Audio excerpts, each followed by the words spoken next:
ज्यांनी अत्यंत चांगल्या पद्धतीने विधानसभेची माहिती देण्यासाठी माझ्या समवेत होत्या, त्या आयुष्यवती पद्मजा पठारेची मंचावर उपस्थित या जिल्ह्यातील सर्व मान्यवर पदाधिकारी, ज्यामध्ये माननीय अनिल शेटेजी, कृष्णाजी जगदाळे, बाबासाहेब सोळे, प्रियांकाजी, डॉक्टर भास्करराव तिटोळे, शिरोळे, संदेशजी कारले, रवी वाकणे, सुवर्णाताई काबाळूज, तद्वतच बाबाजी तनपुरे आणि मंचावरील सर्व सन्मान्य पदाधिकारी, सर्व डिजिटल, इलेक्ट्रॉनिक तथा प्रिंट माध्यमांचे मान्यवर प्रतिनिधी, उपस्थित सगळ्या मायमाऊल्या, भावांनो आणि बहिणींनो,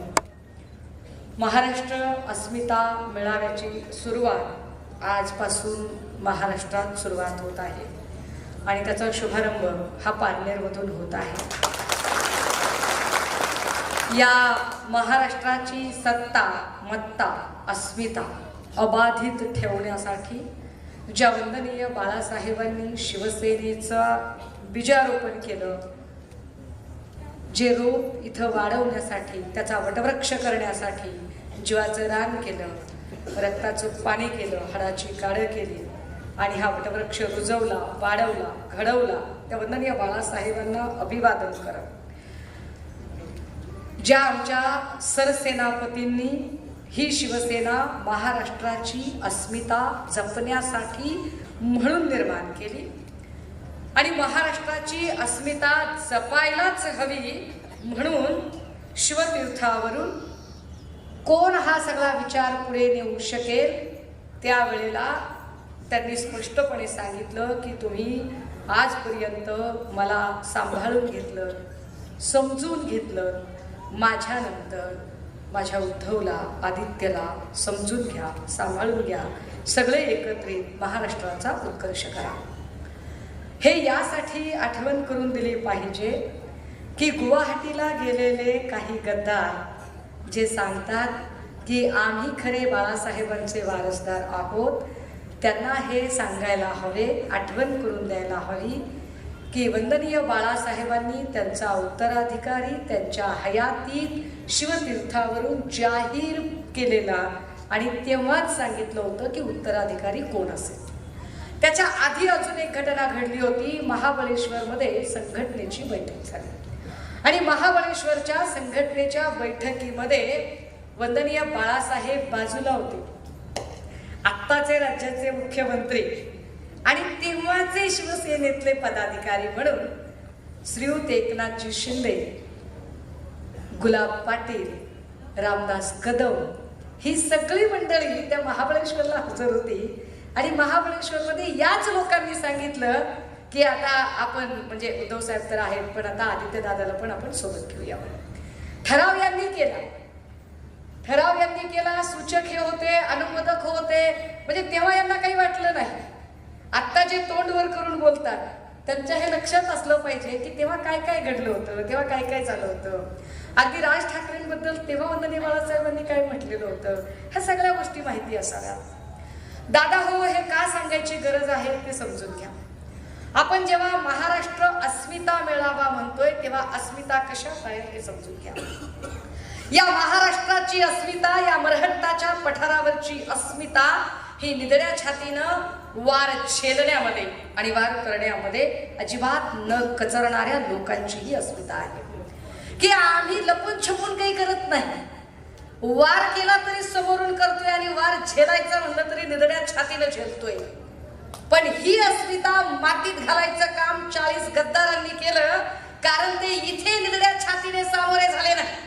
म्हणजे समजा एखादी गोष्ट पटली नाही तर माणूस काय करेल, बाजूला जाईल, हे सगळे आमचे पत्रकार भाऊ आहेत त्यांना बाजूला घेईल, सांगेल बाबा आम्हाला काही पटलं नाही म्हणून आम्ही हे सांगत आहोत वगैरे वगैरे वगैरे. पण त्यांनी असं काही केलं नाही. ते रात्रीच्या अंधारात पळून गेले, जी आपली अस्मिता नाही. ही महाराष्ट्राची अस्मितेला हा कलंक आहे. रात्रीच्या अंधारात पळून जाणे हा अस्मितेला कलंक आहे. तो कलंक आम्हाला पुसून काढायचा आहे. आम्हाला तो गद्दारीचा डाग आता धुवून काढायचा आहे. हे आमचं पहिलं कारण आहे. का आम्ही अस्मिता जपायची म्हणतोय? राजे हो, महाराष्ट्रात मुंबई आहे. मुंबई राज्याची राजधानी आहे, पण संपूर्ण देशाची आर्थिक राजधानी आहे. या मुंबईमध्ये सगळ्या आर्थिक घडामोडी होतात.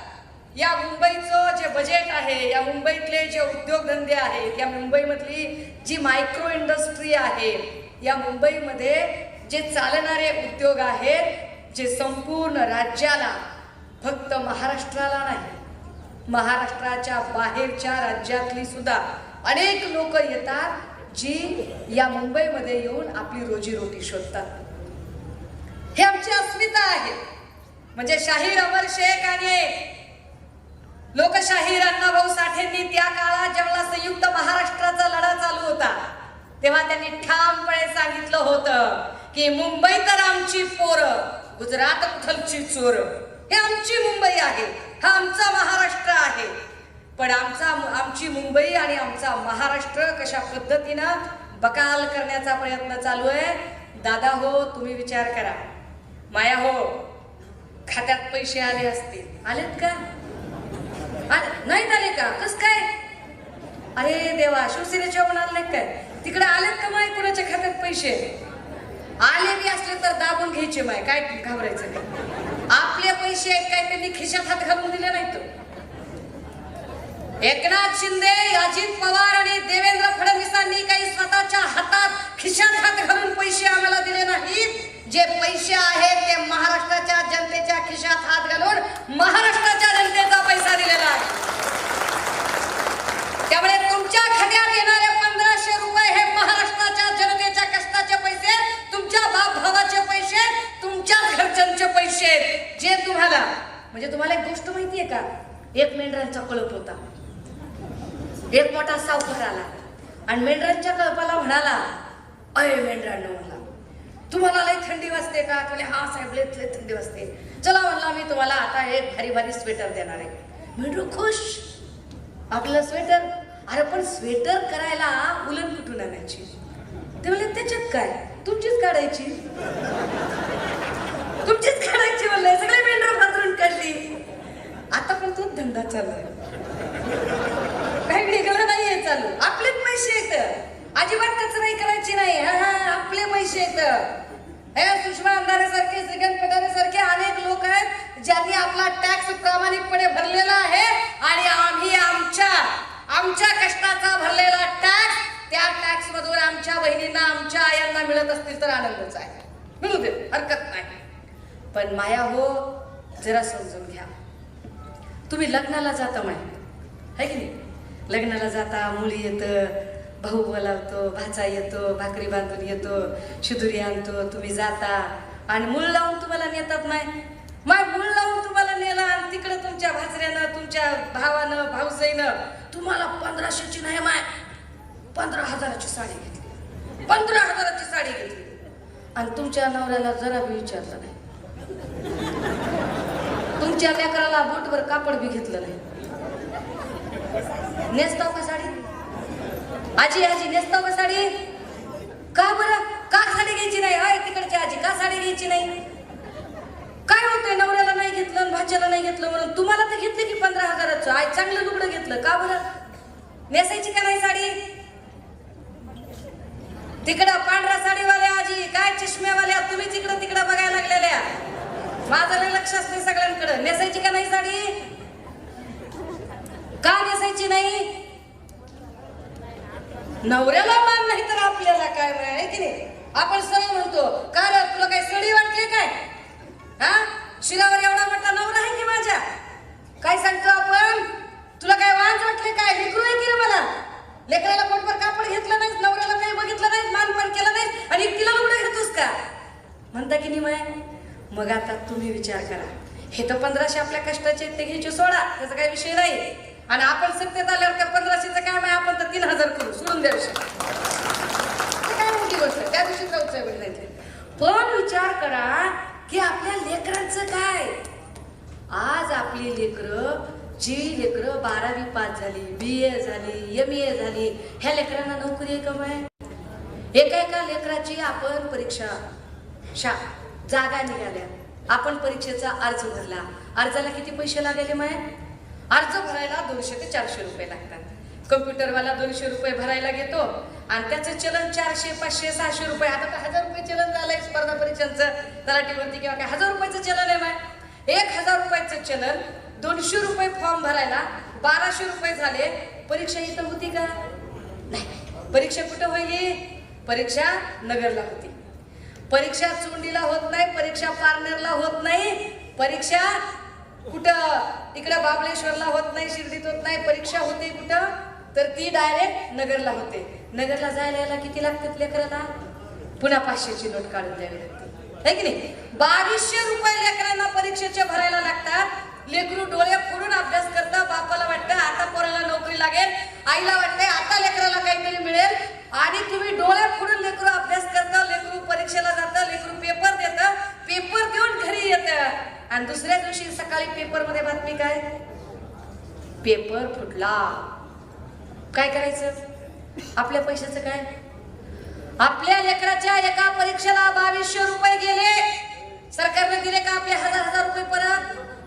एका वर्षात लेकरू 5-5, 10-10 परीक्षा द्यायला लागलं, म्हणजे 10-10, 20-20 हजार रुपये नुसत्या परीक्षेची फीस भरण्यामध्ये गेले. दिले का आमचे 20,000 सरकारनं परत? नाही दिले. आमची तरणी बाळ पोरं माया म्हणतायत घरात, लेकरू नुसतं मोबाईल हातात घेऊन बसले, आपलं चाललं हे सारखं काय नुसतं मोबाईल मध्ये बोटे घालते, नुसतं असं ना असं ना असंच करतंय. अरे जा की जरा कामधंदा बघ. कुठं कामधंदा बघायचा त्याने? दादा हो, 70% परीक्षांचे पेपर फुटले. आता तर IIT नीटचे पेपर फुटले. घोटाळे सगळीकडे. तलाठ्याचा पेपर 200 मार्काचा, मार्क मिळतात 216.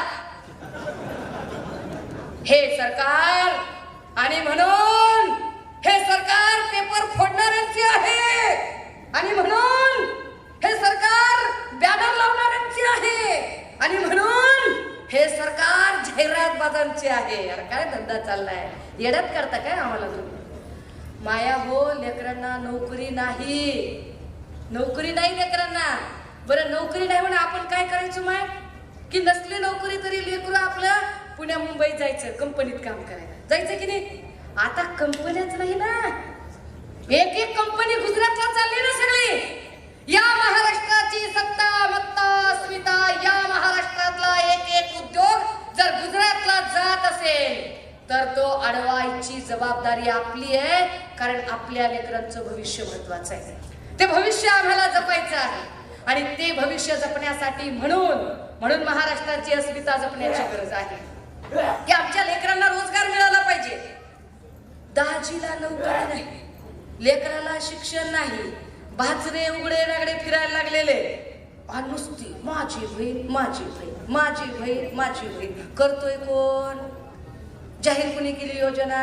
तो म्हणले महाराष्ट्राचे सन्माननीय उपमुख्यमंत्री श्रीयुत अजितदादा यांनी लाडकी बहीण योजना सादर केलेली आहे. अरे वा, अजितदादांनी सादर केली नोकरी योजना. ज्या अजितदादांनी 2 महिने आधी आपल्या लाडक्या बहिणीच्या विरोधात उमेदवार दिला, त्यांनी लाडकी बहीण योजना. कसली अस्मिता? काय कळलं या लोकांना बहीण भावाचं नातं? काय कळलं या लोकांना प्रेम? काय कळले यांना आमचे प्रश्न? दादा हो, कांदा उत्पादकांचा पट्टा आहे सगळा. काय आमच्या कांद्याचे हाल? मागच्या वर्षीच्या कांद्याचे तर हाल एवढे की 2दा अवकाळीनं आम्हाला झपाटून काढलं. आणि कांदा ह्यांना काय कळाले? एसीत बसलेल्यांना, ते बारके ते नितेश राणे, निलेश राणे, टिल्ले त्यांना काय कळाले? एसीत बसणाऱ्याला काय कळतंय की कांद्याचं काय हाल आहे ते? अरे कांद्याची पात उभी आहे, जर वरून पाणी पडलं कांद्याच्या त्या पातीमध्ये पाणी गेलं, डायरेक्ट पाण्याचा थेंब जर आत गेला तर कांदा सडतोय जमिनीतल्या जमिनीत. सडला कांदा, काय करायचं? काय कांद्याला भाव आहे? आमच्या कांद्यावर निर्यात बंदीचं धोरण, आणि गुजरातला म्हणजे परमिशन देतात. मग आमची अस्मिता कुठं? अरे आम्ही मुख्यमंत्री कुणासाठी नेमलाय? अरे आमचा मुख्यमंत्री आहे का गुजरातचा मुनीम आहे? त्याला आमचे प्रश्नच कळत नाही. इथे दूध उत्पादक आहे, या पट्ट्यात अनेक दूध उत्पादक आहेत. काय आहे दूध उत्पादकांची अवस्था? दूध संकलन केंद्रावर जे दूध संकलित होतं, आज जाताना साधारण 1 टँकरवर दूध आज जातं आणि बाहेर पडताना 4 टँकर दूध बाहेर येतं. कसलं गणित आहे हे की 1 टँकर दूध आज जातं, 4 टँकर दूध बाहेर येतं. दुधाची भेसळ काय होते सरकारला कळत नाही. हे जे ह्यांचं अन्न औषध प्रशासन खात आहे ते काय कानाला भाकरी खाते का? कळत नाही का त्यांना की दुधाची भेसळ होते? दादा हो, दुधाची भेसळ थांबली तर दुधाला भाव चांगला मिळू शकेल, हे समजून घ्या. आज घडीला पाणी बॉटल आपल्याला 25 रुपयाला अशी, आणि आडराना जर आम्ही कुठं हॉटेलला गाडी थांबवली तर 30 रुपयाला पाणी बॉटल मिळायला लागली. आणि दूध विसन मागेच नाही, त्याचं अनुदान जमा होत नाही, काही होत नाही. म्हणजे आणि विचार करा, आपण जेव्हा दूध संकलन केंद्रावर दूध घालतोय तेव्हा आपल्याला भाव मिळतोय 20 ते 23च्या दरम्यान. म्हणजे बघा, ते सगळे, ते गाय, ते म्हसर, ते सगळे आपले, गोठा आपला, शेण आपण काढणार, पेंड आपण खाऊ घालणार, चारा पाणी वैरण आपण करणार, धारा आपण काढणार, दूध गोळा करून त्या तालुक्याच्या ठिकाणपर्यंत टांगा तोडत आपण जाणार, दूध आपण तिथं देणार. आपण देईपर्यंत त्याचा भाव 20 ते 23च्या दरम्यान. आणि एकदा त्यानं दूध घेतलं आणि पिशवीत पॅक करून ठप्पा झाला की 60 ते 70 रुपये त्याचा भाव. आणि ह्याच्यावर काहीच बोलत नाही. याच्यावर ते खात्याचे लोक काही बोलत नाहीत. त्यांना त्याच्यावर शब्द काढावासाही वाटत नाही. आमच्या मराठवाड्यातली तर परिस्थिती अजून वाईट आहे.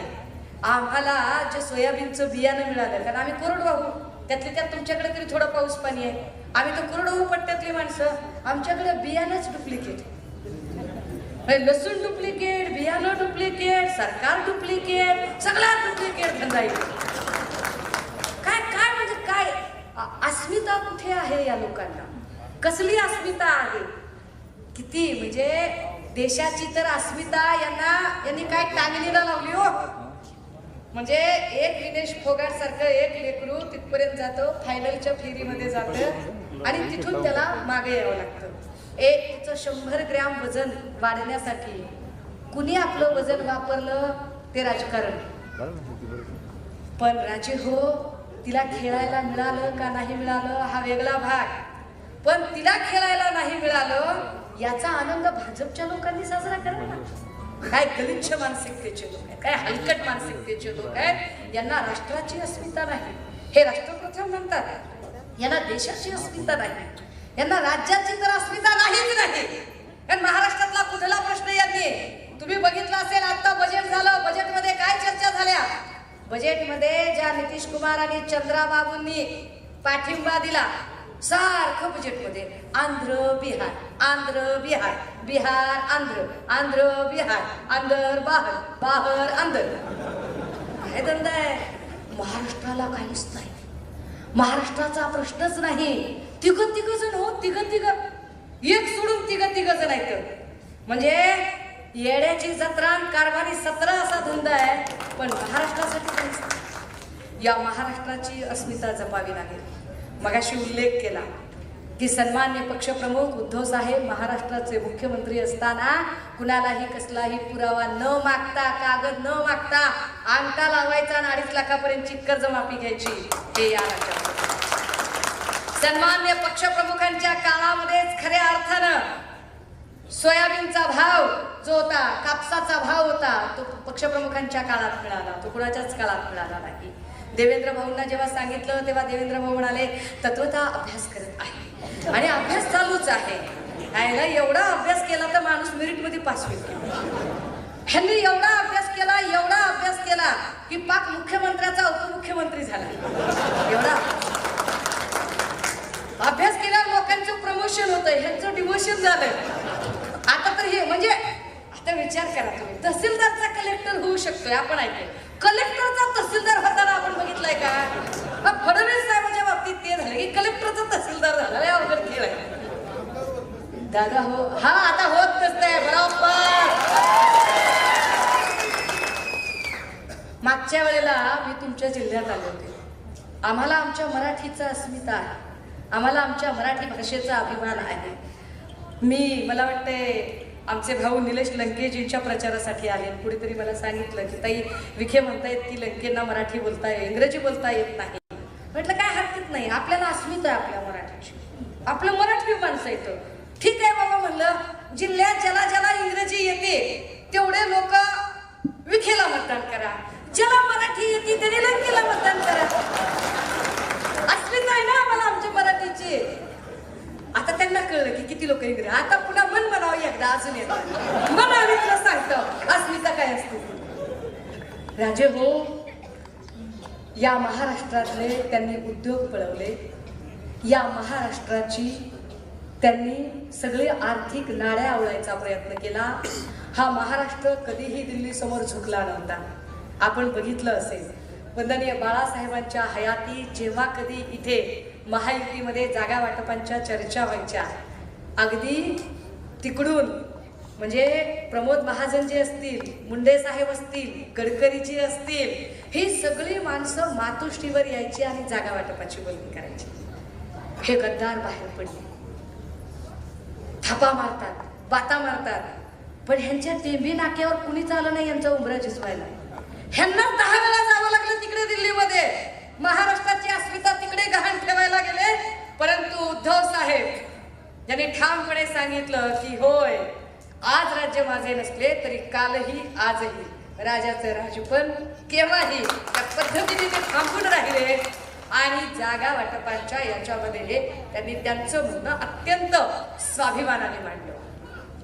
ही भूमिका आणि स्वाभिमानाने मांडत असताना आम्हाला काय वाटते, काय गरजेचं आहे, जेव्हा ते म्हणतात की 1 नेशन 1 इलेक्शन.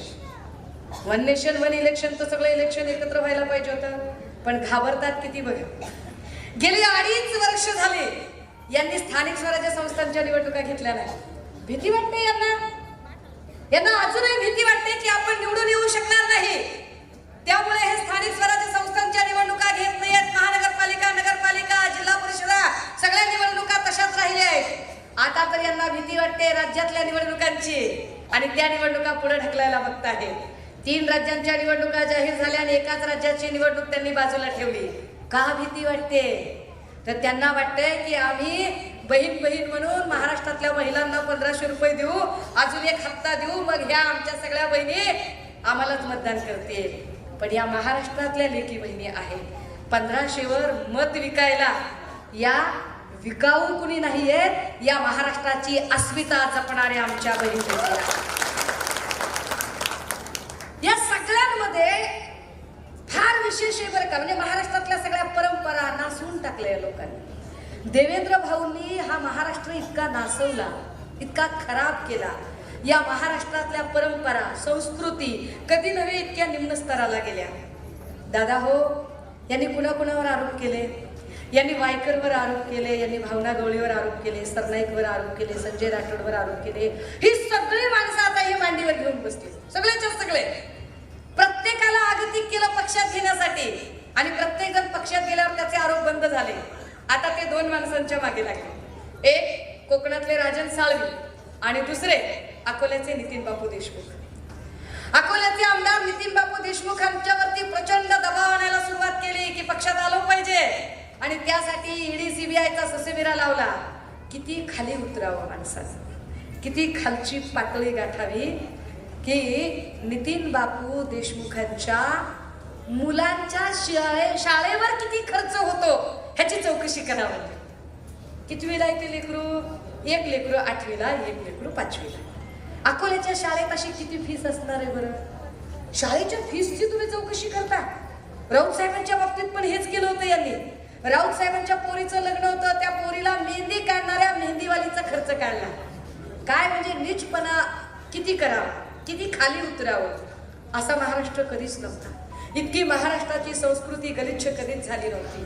अस्मिता आम्ही जपल्या पाहिजेत, परंपरा जपल्या पाहिजेत. माया हो, भाऊ तुम्हालाही आहे, भाऊ मलाही आहे. तुमच्या माझ्या भावांनी कधी जर आपल्याला कधी अडचण पडली तर न सांगता सहज कधी भेटायला आला तर इकडे तिकडे बघत अगदी आपल्या नवऱ्याला सुद्धा नकळत आपल्या हातात पैसे ठेवून जातो की कित्येकींचे भाऊ आहेत की न सांगता आपल्या लेकराची फीस भरतात.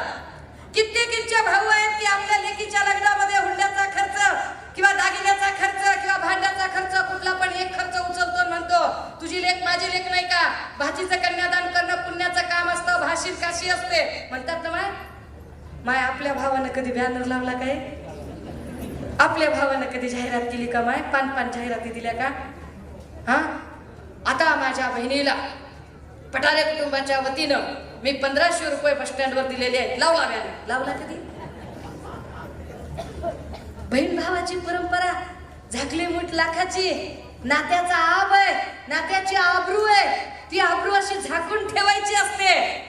अरे कधीच एवढ्या भावांनी बहिणींसाठी इतकं केलंय या महाराष्ट्रामध्ये. भावांनी बहिणींसाठी वार झेलले या महाराष्ट्रामध्ये, भावांनी बहिणींच्यासाठी. अरे असे कित्येक भाऊ आहेत की आपल्या बहिणीचं लग्न थाटामाटात व्हावं म्हणून एकर जमिनी अशा गहाणवत टाकल्या, विकल्या, प्रसंगी कर्जात बुडून गेले, पण बॅनर नाही लावले माय, बॅनर नाही लावले. आपला विरोध 1500ला नाही, यांच्या हलकटपणाला आणि यांच्या बॅनरबाजीला विरोध. कसली बॅनरबाजी करता तुम्ही? आमच्या पारंपरिक अस्मितांना तुम्ही पायदळी तुडवता. तुम्ही म्हणजे हे दाखवता का की तुमच्या 1500 रुपयावर आम्ही जगतोय, आम्हाला तुम्ही भीक देताय, त्या भीकेचं प्रदर्शन करताय काय?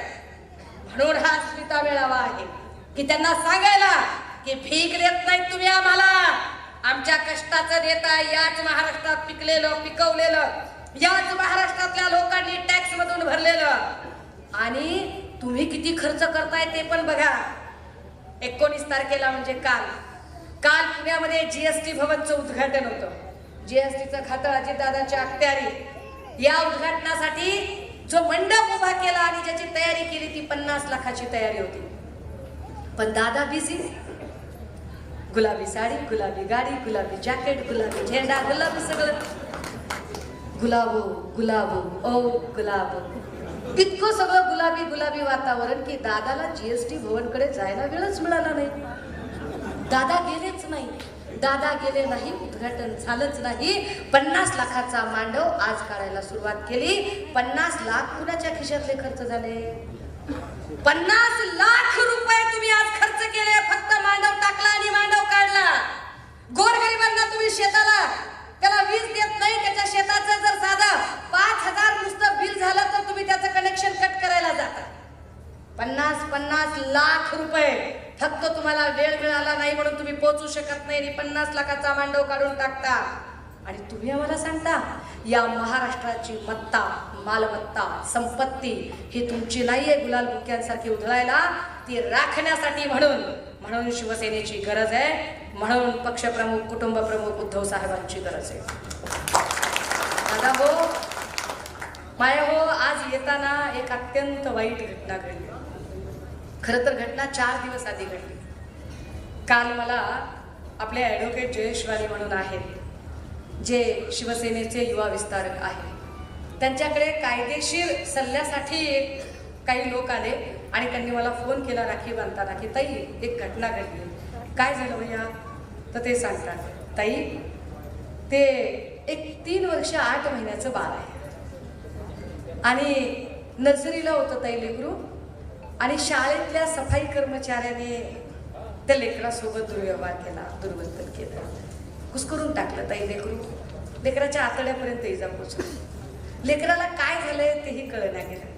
एवढं बाळ, ते 4 वर्षाचं बाळ काय आहे, आणि ते बाळ आपल्या आईला येऊन सांगतं, आई माझ्या शूच्या जागी मुंग्या सावलासारख्या होतात. काय क्रूर लोक आहे. मी म्हटलं अरे आज राखी पौर्णिमा आहे, आजचा दिवस फार महत्वाचा आहे, फार नको प्रशासनावर ताण व्हायला. आज अख्ख्या बदलापूरमध्ये लोक रस्त्यावर उतरले. त्याच लेकराची अजून एक बहीण आहे, ते लेकरू 6 वर्षाचं आहे. त्या 6 वर्षाच्या लेकराला पण खराब केलं. काय गलिच्छ मानसिकतेचे लोक आहेत. काय पाहिजे माया हो आम्हाला 1500 नको यांचे. आमच्या लेकरांना सुरक्षितता पाहिजे, आमचं लेकरू सुरक्षित पाहिजे. या महाराष्ट्रातल्या लेकी बाळींची आबरू सुरक्षित राहिली पाहिजे. माया हो विचार करा, गेल्या 10 वर्षामध्ये तब्बल 7.5 वर्ष देवेंद्र फडणवीस जी या राज्याचे गृहमंत्री आहेत. 7.5 वर्ष गृहमंत्री पदाचा कार्यभार ज्या फडणवीस साहेबांनी स्वीकारला ते देवेंद्र फडणवीस आम्हाला सुरक्षा देण्यात वारंवार फेल ठरतात. पहिली गोष्ट तर आम्ही आंदोलन करावं, त्यांच्याकडे काही मागणी करावी तर ते लाठी हल्लाच करतात. तिकडे आंतरवली सराटीत मराठा बांधवांनी काही मागायला गेले, त्यांच्यावर लाठी हल्ला. आळंदीमध्ये वारकरी गेले, त्यांच्यावर लाठी हल्ला. तिकडे कोकणामध्ये रिफायनरीच्या विरोधात आंदोलक रस्त्यावर आले, त्यांच्यावर लाठी हल्ला. बोलायचंच नाही. बरं ती लाठी हल्ला करतात, पोलीस लाठी हल्ला करतात, त्याच्यात पुन्हा त्यांचे सत्ताधारी लय भारी लोक. मग पुन्हा ते टिल्ले टिल्ले बारके बारके भाचे आमचे. हा माणूस म्हणावतो आक्रमण गाढव म्हणावतो शपूट नाही. काय करायचं, काय करायचं अशा लेकरांचं? ते म्हणतंय ए काय करणार आहात रे, व्हिडिओ काय रेकॉर्ड करता माझा, बायकोला दाखवणार का तुमच्या? हा कोण चिकना बांधासा की ह्याचा काय वा सांगतो तुमची अशा ठिकाणी बदली करेन की तुम्हाला बघा तुमच्या बायकोला बी फोन लागणार नाही. कशाला काळजी करतोय दुसऱ्याच्या बायकोची? कशाला करतोय काळजी? आपण काय बोलतोय, आपण काय वागतोय कळत नाही का? आपण एका मर्यादेत राहून आपण कोण आहोत आणि सतत धमक्या सतत. बरं मला असं वाटलं की हेच फक्त धमक्या देत आहेत का? हेच फक्त धमक्या देतात का? पण परिस्थिती काय बघा, म्हणजे अस्मिता यांच्यामुळेच धोक्यात येते का?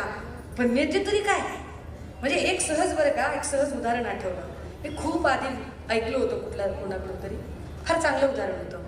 एक लहान मुलगा रस्त्यामध्ये उभा राहिला. रस्त्यामध्ये उभा राहूनच लघुशक्तीला उभा राहिला.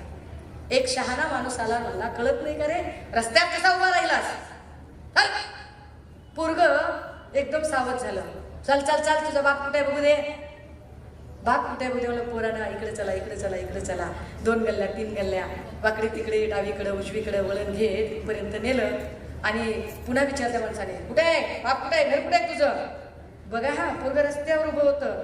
त्या पोराला बापाने समजावं म्हणून हा शहाणा माणूस त्याच्या बापाला शोधत गेलेला आणि पोराने म्हणला हे बघा कुठं, हे असं असं असं हात केला. बाप घराच्या मुंडारीवर. असली माणसं ही सगळी. आम्ही काय नितीश राणेंबद्दल बोलावं? काय तिकडे देवेंद्र फडणवीस तरी काय करत आहे? देवेंद्र फडणवीस स्वतः सांगतात जर कुणी आगाऊपणा केला तर ठोकून काढा. तुम्ही ठोकून काढायला मंत्री झालात? ठोकून काढण्यासाठी तुम्हाला आम्ही मतं दिली? या देशातले या राज्यातले कायद्याचे प्रश्न तुम्हाला विचारायचे नाही कुणी? ते प्रश्न विचारले की तुम्ही ठोकून काढायची भाषा करणार? काय पद्धतीचं? दादा हो, उरणला एका महिलेची हत्या झाली, पनवेलमध्ये हत्या झाली, इकडे वसईमध्ये एका महिलेला भर रस्त्यामध्ये ते काय गाडीचं नीट करण्याच्या त्या पाण्याने तिच्यावर 27-28 वार केले. ती बाई रस्त्यामध्ये गतप्राण झाली. कलव्यामध्ये काल एका गतिमंद मुलीवर हॉस्पिटलमध्ये तिचा विनयभंग झाला. ही शाळेची घटना झाली.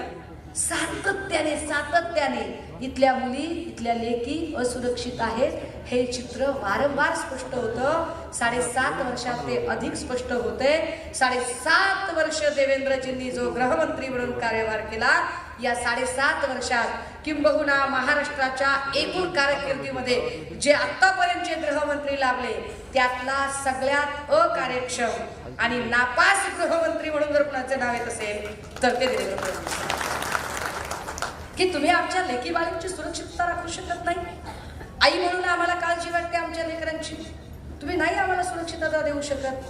तुम्ही आमच्या लेकरांना नोकरी देत नाही, तुम्ही आम्हाला एक स्वास्थ्य देत नाही. काय आरोग्याची अवस्था आहे दादा हो.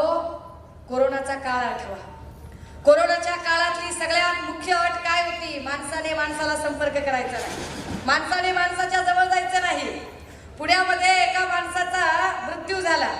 त्याचं अंतिम दर्शन त्याच्या मुलाला व्हावं म्हणून मुलाला फोन करून बोलावलं गेलं. डेड बॉडी डायरेक्ट हॉस्पिटल पासून वैकुंठ धामला आली. पोरग झाडाखाली उभं राहून रडत होतं, हमसून हमसून रडत होतं. अचानक वारं सुटलेलं, डेड बॉडीच्या पायाकडची जी बाजू होती त्याच्यावरचा कपडा निसटला. आता कपडा कोणतरी झाकायचा आहे त्या डेड बॉडीवर. सोबत माणसं नाहीये जास्त, फक्त एक ड्रायव्हर आहे आणि एक हेल्पर आज गेट पास घ्यायला गेलाय. पोरग तिथेच झाडाखाली. पोरग पुढे जात नाही, भीती कोरोनाची इतकी. ड्रायव्हर खाली उतरला आणि ड्रायव्हरने त्याच्यावरती त्या डेड बॉडीवर तो कपडा झाकला. व्हिडिओ प्रचंड व्हायरल झाला. तात्पर्य काय आहे? की कोरोनाच्या काळात माणूस माणसाजवळ जात नव्हता, स्पर्श होऊ द्यायचा नाही, डिस्टन्स मेंटेन करायचं, माणसं क्वारंटाईन झाली पाहिजेत. आपल्या सगळ्यांना होम क्वारंटाईन केलं होतं आणि नेमक्या इतक्या कठीण काळामध्ये मुख्यमंत्री पद लाभलं ते सन्माननीय पक्षप्रमुख उद्धव साहेबांना. लोक म्हणाले या मुख्यमंत्र्यांना अनुभव नाही, पण या मुख्यमंत्र्यांनी ठरवलं की अरे लोकांमध्ये तर जाऊ शकत नाही, भेटू शकत नाही, पोहोचू शकत नाही, कारण कोरोनाचा काळ आहे. कोरोनाच्या काळात गर्दी तर जमवता येत नाही. एका ठिकाणी बसून प्रत्येकाच्या घराघरात पोहोचत, प्रत्येकाच्या घरात तुमच्या छोट्याशा मोबाईल पर्यंत पोहोचत तुमच्यापर्यंत त्यांनी संदेश पोहोचवला. रेमडेसिवीर संपले, रेमडेसिवीर मागवा तिकडनं. विमानाने रेमडेसिवीर मागवले गेले. ज्या हॉस्पिटलची साधारण 1000 बेडची कपॅसिटी होती तिथे 1 लाख बेडचे जम्बो कोविड सेंटर उभे राहिले. हे काम उभं राहताना आपण हे समजून घेण्यासारखी गोष्ट आहे की आत्ताचा जर काळ बघितला, म्हणजे आत्ताचा म्हणजे तानाजी सावंत जेव्हापासून आरोग्यमंत्री झाले तेव्हाचा बघा. आता कोरोना नाहीये तरी कळव्याच्या हॉस्पिटलमध्ये एका रात्रीत 28 जणांचा मृत्यू झाला. नांदेडच्या हॉस्पिटलमध्ये एका रात्रीमध्ये 14 जणांचा मृत्यू झाला. घाटीला संभाजीनगरच्या हॉस्पिटलमध्ये एका रात्रीमध्ये 27 लोकांचा मृत्यू झाला. कोरोना नसताना, कोरोनाच्या काळातही एका रात्रीत एवढे मृत्यू कधी झाले नव्हते जेवढे मृत्यू कोरोना संपल्यानंतर तानाजी सावंत आरोग्यमंत्री आणि एकनाथ शिंदे मुख्यमंत्री असताना झाले. काय सांभाळतात हे? कुठे आहे यांचा वेळ? कुठे आहे यांचं लोकांकडे लक्ष? का लोकांकडे हे लक्ष देऊ शकत नाही? का लोकांचे प्रश्न हे समजून घेऊ शकत नाही? का आमच्या शेतमालाला हमीभाव मिळत नाही? या सगळ्या प्रश्नांवर मग इथे सुद्धा कोविडचं काम जेव्हा सुरू झालं तेव्हा निलेश लंकेंचं काम त्याच्या तितक्याच बरोबरीनं काम उभं केलं ते डॉक्टर श्रीकांत पठारे. निलेश लंके ही आमचाच भाऊ आहे, आमच्याच महाविकास आघाडीतलं एक महत्वाचं नाव आहे. आणि निलेश लंकेंचं हॉस्पिटल सुरू होण्याच्या आधी ही जी सेवा सुरू केलेली होती ती डॉक्टर श्रीकांत पठारे यांच्या एक वेगात काम सुरू राहिलं. साथी कदम बढ़ाना, हात से हात मिलाना म्हणत काम सुरू झालं. आणि प्रत्येकाला, म्हणजे हे मी सांगत नाही, हे शिवसैनिक नाही तर भाजपचं सरकार असणार भारत सरकार आणि जागतिक आरोग्य संघटना सांगते की महाराष्ट्रात 1 लाखापेक्षा जास्त मृत्यू टळू शकले. हे मृत्यू होऊ दिले नाही. याला कारण फक्त आणि फक्त सन्माननीय उद्धव ठाकरे साहेबांचं नियोजनबद्ध कार्यक्रम. राजेश टोपे यांनी केलेलं नियोजन त्याला कारणीभूत होतं की ज्यामुळे इथे ते मृत्यू टाळता आले. सगळ्यात जास्त डेन्सिटीचा प्रदेश कुठला, सगळ्यात जास्त लोकसंख्या घनतेचा प्रदेश कुठला तर मुंबई. आणि मुंबईमधला धारावी हा सर्वाधिक लोकसंख्या घनतेचा प्रदेश असताना सुद्धा धारावीचा पॅटर्न हा जगात फेमस झाला. तो मुख्यमंत्री महोदयांमुळे, तो उद्धव ठाकरे साहेबांमुळे. दादा, अशा सगळ्या परिस्थितीत पण काय होतं माहितीये का, अधिक चांगलं असणं सुद्धा वाईट असतं. उद्धव साहेबांचं अधिक सरळ मार्गी वागणं, अधिक सरळ वागणं, अधिक चांगलं राहणं हे पथ्यावर पडलं आणि त्याचाच गैरफायदा काही लोकांनी घेतला. तो गैरफायदा घेताना ज्या गृहमंत्री देवेंद्र फडणवीस साहेबांवर या महाराष्ट्राची कायदा सुव्यवस्था सांभाळायची जबाबदारी होती, त्यांनी कायदा सांभाळला नाही. त्यांनी इथल्या लेकी बहिणींना सुरक्षा दिली नाही. त्यांनी या राज्याचा कायदा शासन सुव्यवस्था सांभाळली नाही. त्यांनी काय केलं? त्यांनी त्यांची सगळी एनर्जी पक्ष फोडण्यामध्ये खर्च केली. म्हणजे आम्ही लहानपणी आमच्या लेकरांना झोपताना गोष्ट आमची आजी आम्हाला गोष्ट सांगायची, लाकूड तोड्याची गोष्ट. आम्ही लाकूड तोड्याची गोष्ट ऐकली, आता आम्ही आमच्या लेकरांना पक्ष तोड्याची गोष्ट सांगतो. एक आटपाट नगर होतं. आटपाट नगरामध्ये रेशीमबाग नावाचा इलाका होता. तिथं एक पक्ष तोड्या राहत होता. अशी आता गोष्ट सांगावी लागेल. इतकी वाईट अवस्था या राज्याची या सगळ्या मंडळींनी केली. दादा, अशा सगळ्या परिस्थितीतही ज्यांनी आपल्याला शिल्लक सेना म्हणून हिणवलं त्यांना आपण लोकसभेला हिसका दाखवला, दणका दाखवला. या अहमदनगरमध्ये सुजय विखेंना पाडण्यासाठी आणि निलेश लंकेंची जागा निवडून आणण्यासाठी शिवसैनिकच काय, इथं संजय राऊत साहेबांनी सभा दिली, इथं आदित्य दादांनी रॅली दिली, इथे मी स्वतः कर्जत आणि चोंडी भागामध्ये सभा दिल्या, मी स्वतः इथे अनेक भागांमध्ये फिरले. आम्ही सगळ्यांनी जीवाचं रान केलं, कारण प्रश्न पक्षीय राजकारणाचा नव्हता. जरी राष्ट्रवादीचा उमेदवार असला तरी प्रश्न महाराष्ट्राच्या अस्मितेचा होता. या महाराष्ट्राची अस्मिता वाचवायची असेल तर इथं आता आपल्याला भाजपचा पक्ष फोड्या संस्कृतीचा पडाव करावाच लागेल, असं म्हणून आपण सुजय विखेंची सीट पाडली. आणि ती सीट पाडतानाच इथे सांगितलं गेलं होतं, त्यावेळेला सगळेजण म्हणत होते की होय, पारनेर मधनं निलेश भाऊ आता पुढे चाललेले आहे आणि ते लोकसभा लढणार आहेत, पण पारनेरची जागा रिकामी होईल. मग काय करावं, तर पारनेरची जागा इथे आम्ही मशाल पेटवण्यासाठी राष्ट्रवादीचे लोक आता तो शब्द त्यांनी तेव्हा दिला होता आणि मला खात्री आहे की ते सुद्धा शब्द पाळणारे आहेत. महाविकास आघाडीतला एक महत्वाच्या पक्षाची जबाबदार पदाधिकारी म्हणून, महाविकास आघाडीतल्या एका जबाबदार पक्षाची नेता आणि प्रवक्ता म्हणून अत्यंत जबाबदारीने आणि गांभीर्याने माझ्या पक्षप्रमुखांकडे विनंती करते मी आणि जाहीरपणे या सभागृहातून सांगते की आम्हाला पारनेरची जागा हवी आहे. आणि आम्ही पारनेरची जागा, आम्हाला ही पारनेरची जागा हवी आहे. आणि डॉक्टर श्रीकांतजी, तुमचं एक म्हणणं पटलं का?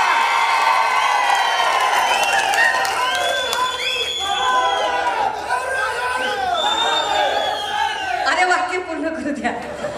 डॉक्टर श्रीकांतजी, तुमचं एक म्हणणं पटलं मला की उमेदवार कुणीही असो, पक्षप्रमुख जो उमेदवार देतील तो उमेदवार निवडून आणण्याची जबाबदारी माझी.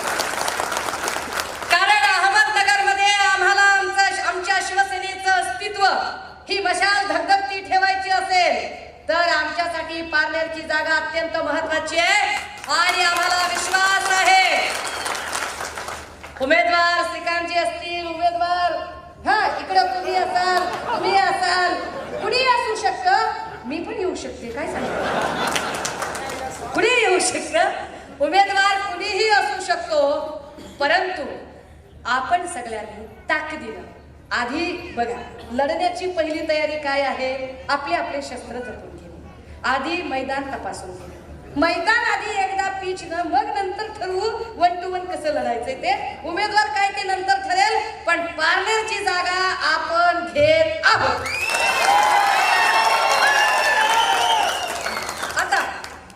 आता जरा पुढे जाऊन इथून काही जण म्हणाले की नाही, निलेश भाऊ आहेत, मग आमच्या राणी बहिणी आहेत, आमचीच भाऊजाई आहे ती,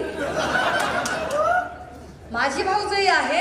आणि मला खात्री आहे की माझी भाऊजाई माझ्या इथल्या उमेदवाराच्या प्रचारासाठी जशी ननंद आपल्या भावाच्यासाठी इथे प्रचारासाठी उभी राहिली, तशी भाऊजाई पण प्रचारात येईल आमच्या. नाहीतरी ननंद भाऊजाईचं भांडण म्हणजे दुधा तुपाची उकळी असते, मजा असते त्याच्यात, आहे की नाही? मग आपला कसा गावाकडचा ठसका एकदम भारी. त्यामुळे इथून ताकदीने, पण दादा हो, यासोबतच जागा मागायचा जितका तुमच्यामध्ये उत्साह आहे तितकाच उत्साह तुमच्याकडे गटप्रमुख नेमतानाचा असला पाहिजे, संघटन बांधणीचं असलं पाहिजे. समोर तुमच्या समोर ज्या शक्ती उभ्या राहणार आहेत त्यांच्याकडे प्रचंड पैसा आहे. आपण पैशाने कदाचित पुरे पडणार नाहीत त्यांच्यासमोर, चिक्कार पैसा आहे त्यांच्याकडे. त्यांना काय लागले, माय आपल्यालाच लुटलेलं आहे त्यांनी, शिक्षणात लुटलं, माय आपल्या सगळ्या पगारी खाल्ल्या, सगळ्या नोकऱ्या खाल्ल्या, नाही तिथून असे 50 खोके घेतले तर आपलेच पैसे येतात. या सगळ्यांमध्ये आपण पैशाने पुरे पडू शकत नाही, पण शिवसेनेकडे एक महत्वाची गोष्ट आहे जी त्यांच्याकडे नाही, आपल्याकडे सत्व आहे, तत्व आहे, आपल्याकडे स्वत्व आहे. आपल्याला अस्तित्व अबाधित ठेवायचं आहे. आपल्यासाठीची ही लढाई डू ऑर डायची लढाई आहे, करावा मराची लढाई आहे आणि आपण ताकदीने ती लढाई लढणार आहोत. जागा वाटपांच्या बैठका सुरू होत आहेत. 18 तारखेची आपल्याकडची एक बैठक झाली, महाविकास आघाडीच्या अजून पुढे बैठका होत आहेत. मला वाटतंय 22-23 तारखेला अजून एक बैठकाची फेरी होईल आणि त्या फेऱ्यांमध्ये कोणत्या जागा आपण लढतोय हेही चित्र स्पष्ट होईल. एकदा ते चित्र स्पष्ट झालं की त्या जागांवरून उमेदवार कोण असावेत यासाठी पक्षप्रमुख आपल्या सगळ्यांना जे कोणी इच्छुक लोक असतील त्यांना कॉल करतील. त्यामुळे तुम्ही लगेच तोंड बारीक करायची काही गरज नाही. काय टेन्शन घेऊ नका. एक लक्षात घ्या, बहिणीला सगळे भाऊ सारखेच असते, सगळे भाऊ सारखे असते. पण बहिणीला असं बी वाटतंय एकाच भावानं सगळी जबाबदारी घ्यायची आणि एका भावानं नुसतंच बसायचं, असं बी नाही झालं पाहिजे. तर दोन्ही भावानं मेहनत घेतली पाहिजे, दोन्ही भावांनी काम केलं पाहिजे. म्हणजे बहिणीला पण वाटलं पाहिजे की जसे दोन डोळे सारखे येतं तसे दोन भाऊ सारखे येतं आणि सारख्या नजरेने बघितलेले आहेत. अशा पद्धतीने आपल्या सगळ्यांना लक्ष शुभेच्छा देते. मी बोलताना अनेकांना जर कुणाला वाईट वाटलं असेल, खरं तर कुणाच्याही भावना दुखावण्याचा माझा अजिबात हेतू नाही. परंतु तरी सुद्धा जर भावना दुखावल्या गेल्या असतील, काही वाईट वाटलं असेल, उपमर्द झाला असेल, काही कुठे जखम वगैरे काही झाली असेल, काही वाईट वंगाळ वाटला असेल, तर त्याला माझा नाईलाज आहे. मी असंच बोलते. मला काय म्हणजे इलाजच नाही. कारण काय आहे, मला असं वाटतं की आता सध्या परिस्थिती अशी आहे की आम्हाला आमचा शिवसैनिक म्हणून असणारा तो खणखणीत बाणा दाखवण्याची गरज आहे. आता मुळमुळीत नाही. आता युद्ध आर या पार. तुम्ही सगळ्यांनी इथे ज्या ताकदीने उपस्थिती दाखवली, माया हो पुन्हा सांगते, आपले पैसे रटावून घ्यायचे आणि दटावून प्रश्न विचारायचे की चल आमच्या लेकी बाळींच्यासाठी काय केलंस ते पहिल्यांदा सांग आणि मग पुन्हा आमच्या एरियात ये. तुमच्या सगळ्यांचे लक्ष आभार. थांबते, रजा घेते. जय हिंद, जय महाराष्ट्र.